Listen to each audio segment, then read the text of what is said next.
سنتیں دیکھ لی، اب پورا وضو دیکھ لیتے ہیں ایک ساتھ تاکہ دونوں کلب ہو جاتے، دونوں باتیں مل جاتی، فرائض سنتیں۔ اب دونوں کو میں فرض کیا ہے سنت کے الگ نہیں کروں گا، اب دونوں کو ایک ساتھ رکھوں گا، جو کہ علی بن ابی طالب رضی اللہ عنہ کی ایک مکمل روایت ہے جس میں آپ نے پورا وضو کا طریقہ نبی اکرم صلی اللہ علیہ وسلم نے جیسا کیا تھا وہ بتایا، ٹھیک ہے۔ اور اس کے بعد عثمان ابن عفان رضی اللہ عنہ کی ایک روایت ہے جو ابو داؤد کی ہے بھی، تو ان میں آپ دونوں صحابیوں سے مکمل طور سے وضو کا طریقہ آتا ہے۔ آئیے ہم دیکھتے ہیں نبی اکرم صلی اللہ علیہ وسلم کا وضو یہ ہوتا اور وضو کا طریقہ یہ، میں اب تمام چیزیں ملا کر کہ سب سے پہلے آپ اپنے ہاتھوں کو 3 بار دھوئیں گے، اب نیند میں سے کوئی خاص اٹھا تو پہلے 3 بار دھوئیں گا، وہ ایک الگ چیز ہے، ٹھیک۔ اور پھر مسواک کر لیں گا، وضو کی پہلے کی چیزیں ہیں یہ کہ وضو بالکل میں خاص وضو بتا رہا ہوں، تو مسواک وہ سب پارٹ ہے اس کا، لیکن وہ تو آپ سمجھ گئے، وہ آپ کو الگ سے کرنا۔ اب وضو کی بات کر رہے ہیں ہم صرف، تو وضو کے لیے آپ سب سے پہلے جو ہے اپنے ہاتھوں کو دھوئیں گے 3 مرتبہ، اور ہاتھ سے مراد یہ پنجہ ہے پورا، ہے کلائی جس کو بولتے ہیں، پنجہ جس کو بولیں گے پورا، ٹھیک۔ تو آپ ہاتھوں کو 3 مرتبہ دھوئیں گے، پانی آپ نے لیا اور ہاتھوں کو آپ دھو رہے ہیں، ٹھیک۔ ہاتھوں کو آپ نے 3 مرتبہ، ایک بار پانی لیا اس کو دھویا، دوسری بار پانی لیا پھر دھویا، اور تیسری بار پانی لیا۔ نل چالو ہے تو نل کے نیچے رکھیے اور ہاتھ دھوئیے، چونکہ لینے میں الگ مسئلہ ہے، پانی گر رہا ہے تو بہت سہولت ہوتی ہے، پانی کا نل کھولیے اور اس میں آپ اس کو آسانی سے وہ کر سکتے۔ 3 مرتبہ آپ نے ہاتھوں کو دھویا، ٹھیک، 3 مرتبہ، ٹھیک۔ اب یہ بات یاد رکھیے 3 مرتبہ سے زیادہ دھونا یہ گناہ اور حرام ہے، 3 مرتبہ میکسیمم۔ آگے بات رکھوں گا جو ناپسندیدہ چیزیں وضو میں اس میں کیا کیا ہے، تو 3 مرتبہ آپ نے دھویا، اس سے زیادہ مت دھوئیے، میکسیمم 3۔ ایک ٹائم میں جتنا ملنا جو مسائل ہے جو گندگی نکالیے، سیکنڈ ٹائم کیجیے، تھرڈ ٹائم میکس، ٹھیک۔ تو 3 مرتبہ آپ نے ہاتھ دھویا، ہاتھ دھونے کے بعد پانی لیا آپ نے اور سیدھے ہاتھ سے کلی کرنا ہے آپ کے اندر کی، پانی لیا آپ نے اور آپ کلی کر رہے ہیں، منہ پانی لیا اور کلی کر رہے ہیں۔ کلی میں زیادتی ہوں گی کہ آپ غرارہ کر سکتے ہیں، لیکن روزے سے ہو تو غرارہ نہ کریں، لیکن کر سکتے ہیں اس لیے کہ زیادتی میں آئیں گا، مکمل کلی میں شامل ہوں گا۔ پانی لیا یا چاہے تو غرارہ کرا اور پانی کو تھوک دیا، ایک بار فرض کم از کم 3 بار زیادہ سے زیادہ، ٹھیک ہے۔ دوسری بار لیا کلی کی، چاہے تو غرارہ کیا یا ایک بار غرارہ کیا، 2 بار کلی کی، جیسا آپ کو بہتر لگے تاکہ زیادہ سے زیادہ منہ صاف ہو آپ کا۔ تو آپ نے کلی کی اور پانی کو تھوک دیا، یہ ہوا 3 مرتبہ۔ اس کے بعد آپ نے پانی لیا اور ناک میں پانی آپ چڑھائیں گے، ناک میں پانی لے کے ناک کو صاف کریں گے 3 بار، ایک بار کم از کم 3 بار زیادہ سے زیادہ۔ ناک میں پانی لیا اور ناک کو جھاڑا صاف کیا، پھر پانی لیا 3 بار۔ اس کے بعد پانی لیا اور چہرے کو آپ دھوئیں گے۔ چہرہ ہوتا ہے سر کے بالوں، پیشانی کے بالوں سے لے کر تھوڑی گلے سے اوپر کا حصہ، یہ کان سے یہ کان، پانی لیا اور آپ اس کو دھو رہے ہیں، پانی لیا اور دھو رہے ہیں۔ جب آپ پانی چہرے پہ مارے تو آنکھ وہ سب انکلوڈ کر لے اس کے اندر، ٹھیک، اور آپ اس کو دھو رہے ہیں 1 بار 2 بار اور تیسری بار میکسیمم، ٹھیک۔ اس کے بعد جو ہے آپ پھر جو ہاتھ دھوئیں گے، ہاتھ کے لیے پہلے سیدھا ہاتھ شروع کریں گے، سیدھے ہاتھ پہ پانی لیا آپ نے اور اس کو پانی اگر کوئی چیز میں سے اٹھا رہے برتن یا مرتبان میں سے تو اٹھا کر آپ ڈالیں گے اور پھر اس کو ملیں گے۔ اگر نل چالو ہے تو آپ نل کے نیچے ہاتھ ڈالیں گے اور اس کو ملیں گے، ٹھیک۔ تو یہ پورا آپ نے یوں لیا اور یہ مل لیا ایک بار، یا آپ نل چالو تو نل میں بھی آپ سیدھا ڈالنے کے بدلے ایسا لے کر اس کو آرام سے مل سکتے ہیں نل بند کر کے، 1 بار 2 بار میکسیمم 3 ٹائمس، ٹھیک۔ اس کے بعد پھر الٹے ہاتھ آپ شروع کریں گے، الٹے ہاتھ کا، اور اسی دوران اس کا خلال بھی کر لے سکتے ہیں آپ چاہے تو، ٹھیک۔ اس کو دھوئیں گے، ٹھیک، یہ ہوا دوسرا ہاتھ۔ اس کے بعد آپ پانی لیں گے اور پانی لے کر مسح کریں گے۔ مسح کے لیے آپ پیشانی کے جو بال شروع ہوتے ہیں وہاں سے، جہاں تک ہم نے چہرہ دھویا تھا اس کے اوپر کا حصہ،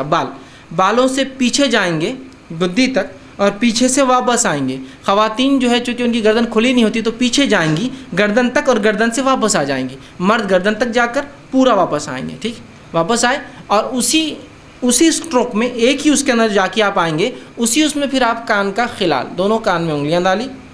اندر کے لیے یہ انگلی استعمال کریں گے شہادت کی اور باہر کے لیے دونوں انگوٹھے، ایک ہی اس میں دونوں کام کر رہے ہیں، ٹھیک ہے۔ تو سر کا مسح کے ساتھ ہی یہ ہوگا۔ نبی اکرم صلی اللہ علیہ وسلم سے الگ سے پانی لینا اس معاملے میں ثابت نہیں، لیکن علماء کہتے ہیں اگر سوکھ جائے مکمل اور پانی بچا ہی نہ ہو تو الگ بات ہے آپ لے لیں، لیکن عموماً آپ ایسا کر کے ایک کریں۔ ہو گئے کان۔ اب کانوں کے بعد آپ کو جو ہے پیر پر آنا ہے آپ کی، اور پیر آپ پہلے سیدھا پیر دھوئیں گے، ٹخنوں کے پیچھے کا حصہ خاص طور سے یاد رکھیے سوکھا رہ جاتا ہے۔ آپ نے ایک صحابی کو دیکھا اور کہا احتیاط کیا کرو، یہ سوکھا رہ جاتا ہے، ٹخنوں کا پیچھے کا، سیدھے ہاتھ کے ایکسٹریم رائٹ، پیر کے پیچھے کے ایکسٹریم رائٹ کا اور الٹے پیر کے پیچھے کے ایکسٹریم لیفٹ کا سوکھا رہ جاتا ہے، تو اس کو اچھے سے آپ وہ کریں گے، ٹخنوں تک، ٹخنے مطلب انکلوڈ پورا اس کو دھوئیں گے، اور الٹے ہاتھ سے خلال انگلیوں کو پیروں کے بیچ میں صاف کریں گے، خلال کریں گے۔ تو یہ ہوا وضو، یاد رکھیے 1 بار کم از کم دھوئیں گے، 3 بار زیادہ دھوئیں گے، پانی کا کم سے کم استعمال کریں گے، ٹھیک ہے، اس لیے کہ پانی کو زیادہ بہانا، اس کی زیادتی، اس کو اسراف کرنا شریعت نے جو ہے اس بات کو بالکل جو ہے پسند نہیں کیا ہے، یاد رکھیے۔ اسی طرح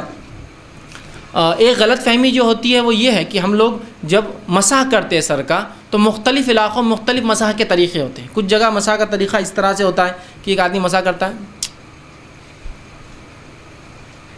مطلب یہاں سے شروع ہوتا ہے، ہر چیز کو وہ بوسہ لیتے ہوئے چلتا ہے اوپر کی طرف اور پھر پیچھے جاتا ہے۔ کچھ لوگ ہوتے پیچھے جاتے چوم کر، چومنا یہاں ثابت نہیں ہے سنت سے، ٹھیک، چومتے ہیں، ناک کو بھی ہاتھ لگاتے ہیں، پیشانی کو لگاتے ہیں، کچھ لوگ چومتے اور پیشانی پہ جاتے ہیں، کچھ لوگ چومتے نہیں اور آگے جاتے ہیں، آنکھ پہ ہاتھ لگاتے ہیں، یہ کچھ بھی ثابت نہیں ہے۔ آپ کو صرف بھگانا ہے اور پیچھے گئے اور آگے آ گئے، اس میں چبنا اور وہ کرنا ثابت نہیں۔ ایک دوسرا، کچھ لوگ گردن کا مسح کرتے ہیں، گردن کا مسح کرتے ہیں، اس کا مختلف طریقے ایسا بھگانا، یہ اس کے اتنے فائدے فلاں ہیں۔ گردن کا مسح کسی صحیح روایت سے ثابت نہیں ہے، اس کے اپنے فائدے ہوں گے، فائدوں سے ہم کو انکار نہیں، اس لیے کہ جسم کو دھونے کے فائدے ہوتے ہی ہیں، تو آپ الگ سے دھوئیے اس کو، آپ کو دھونا ہے تو۔ لیکن گردن کا اسپیشل مسح، ہاں گدی پہ جانے تک کچھ پانی چلے جائے کوئی مسئلہ نہیں، اسپیشل مسح کرنا یہ سنت سے ثابت نہیں ہے، کسی صحیح روایت سے گردن کا مسح کرنا ثابت نہیں ہے، یاد رکھیے، ٹھیک ہے۔ تو لہٰذا آپ پانی ہاتھ ڈالا، سیدھا ہاتھ کو لے گئے، واپس لایا، کانوں کا خلال کیا، یہ کام فنش، کوئی چبنا اور کوئی گردن کا مسح اس کے بعد ثابت نہیں۔ بہت سے لوگ یوں کر کے یوں جانے کے بعد ہر عبادت میں ان کو اپنی شک ہوتا ہے، اور شک کیوں نہ ہو، مولوی صاحب بتاتے ہیں احتیاطاً، جیسا جمعہ کی نماز 2 رکعت فرض ہے، احتیاطاً ظہر پڑھ لینا، تو وہ احتیاط کیا کرتے ہیں، دیکھیے سر کا مسح کرتے پہلے تو یوں بہت چومتے اوپر تک جاتے ہیں، یہ احتیاط ہے، مطلب یہ بھیگا نہیں ہوگا تو یہ بھیگا نہیں ہوگا تو یہ بھیگا نہیں ہوگا۔ پھر واپس آنے کے بعد کان کا خلال کرنے کے بعد ایکسرسائز شروع ہوتی، شپ شپ شپ شپ، کچھ تو بھی ایسا بہت دیر تک یوں کرتے، کیوں بولے احتیاطاً یہ سوکھا رہ گیا ہوں گا تو احتیاطاً یہ سوکھا رہ گیا، احتیاطاً یہ سوکھا رہ گیا، احتیاطاً پہلے 3 بار دھو لیا نا بیوقوف آدمی، اب کیا احتیاط پھر تو احتیاطاً فجر کی 2 پڑھ کے پھر 2 پڑھ، پھر ظہر کی 4 پڑھ کے پھر 4 پڑھ، زکوٰۃ دینے کے بعد ڈبل زکوٰۃ دے احتیاطاً، پہلی قبول نہیں ہوں گی تو، حج کرنے کے بعد پھر ایک حج کرے تھے، احتیاط مطلب امت کو ہر چیز میں شک میں ڈال دیا، یہ احتیاطاً کیوں، 3 بار تم دھو چکے ہو نا پہلے اتنی احتیاط سے، اب کیا احتیاط کی ضرورت ہے؟ تو مسح کرنے کے بعد ایسا بیٹھ جاتے، اور بالکل ایک وہ طریقہ رہتا، اس کے لیے اس تک کلاسز لگانا پڑیں گی، یا کوئی آدمی دور سے دیکھے اگر چائنیز یا ملے اوریجن کا ہو تو اس نے سمجھے کچھ تو بھی یہ تو کراٹے کی ایکسرسائز بھی کر لیتے ہیں، اپنی عبادت میں ان کے کراٹے وراٹے شامل، کیوں تو وہ اتنے ایک دم ٹیکٹفلی ہوتا ہے، بالکل یوں ایسا ایک دم بالکل ٹیکٹفلی چلتا ہے، تو آپ خالی دیکھنا اس کو کیا چل رہا ہے اس کا، اور اگر اپن نہیں کرے تو بعض والا اپنے کو دیکھتا، کون آگے بولتا تم ایسے کیوں نہیں کر رہے، پہلے تو گردن چھوڑ دیے اور پھر وہ ایکسرسائز بھی نہیں کر رہے کھڑے تھے، ٹھیک۔ تو پہلے جب تم نے دھو لیا تو پھر تم کو کیا احتیاط کی ضرورت، مجھے سمجھ میں نہیں آتا، احتیاط غیر ضروری احتیاطیں ہیں، جہاں ہونا وہاں نہیں ہے، جہاں نہیں ہونا وہاں ہے، کچھ بھی نہیں ہو گیا ہو، اب ڈبل ریپیٹ نہیں کرنا ہے کوئی چیز کو آپ کو احتیاط۔ ہاں یہ الگ بات ہے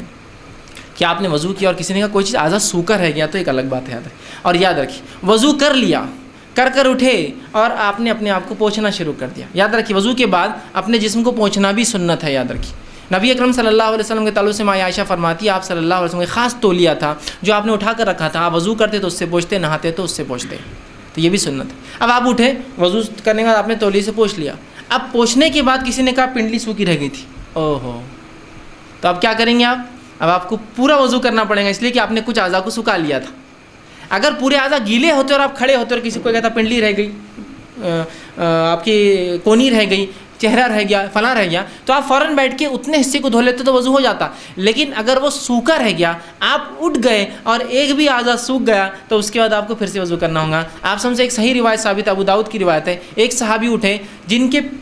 پنڈلی کے بارے میں آتا، دیکھیے وہ پنڈلی نہیں ہے، جو ٹخنے کے پیچھے کا حصہ ہوتا ہے، وہاں ناخن کے برابر ایک حصہ سوکھا تھا۔ جب آپ کو ان کو بتایا گیا تو آپ صلی اللہ علیہ وسلم فرمایا وضو پھر سے کر،